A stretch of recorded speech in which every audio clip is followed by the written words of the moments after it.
Australia's New South Wales passes new state laws cracking down on guns and giving authorities the power to ban protests after the nation's deadliest mass shooting in decades. The reforms were passed in the upper house of the New South Wales Parliament.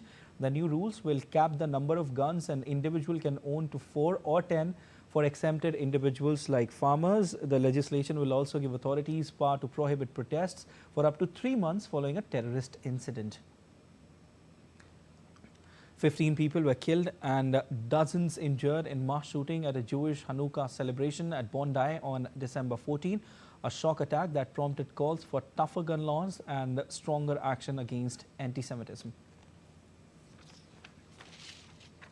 This is the first tranche, but an important tranche of reforms in this state in relation to protest legislation, extreme hate symbols in our community, and also the toughest gun restrictions of any jurisdiction in the country. I want to make it clear that this isn't the end of change. Sydney and New South Wales has changed forever as a result of that terrorist activity last Sunday. And we know it's our responsibility to do everything we can to keep the people of New South Wales safe, and that means further change in the new year. All right, and my colleague Akshay Dongre joins me live for more on the story. Hi Akshay, very good afternoon to you. Akshay, we've told our viewers that New South Wales Parliament, the reforms were passed in the upper house. What more can you tell us about these laws that were passed? Well, as far as the limitation on the number of firearms are concerned, they have been reduced to 4 now. These are some of the major gun reforms that have taken place in Australia. That was considered one of those countries that had the most liberal gun laws. Now, however, there always are certain loopholes to these kind of laws that are there.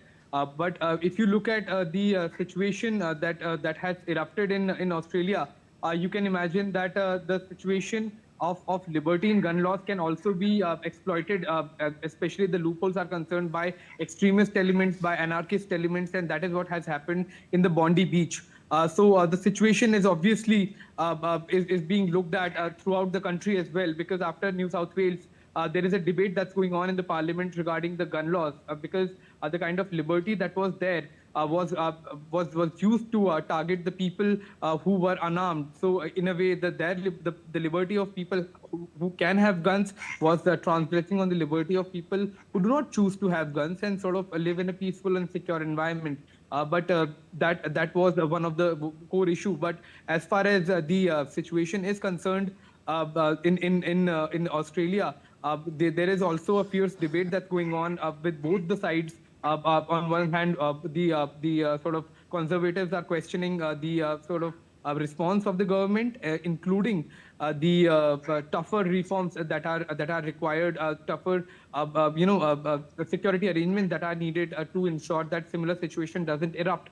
And on the other hand, there are questions being raised on these tougher gun laws as well, stating that if the police would have done their job and if the vetting would have been done properly, then this incident would have never taken place.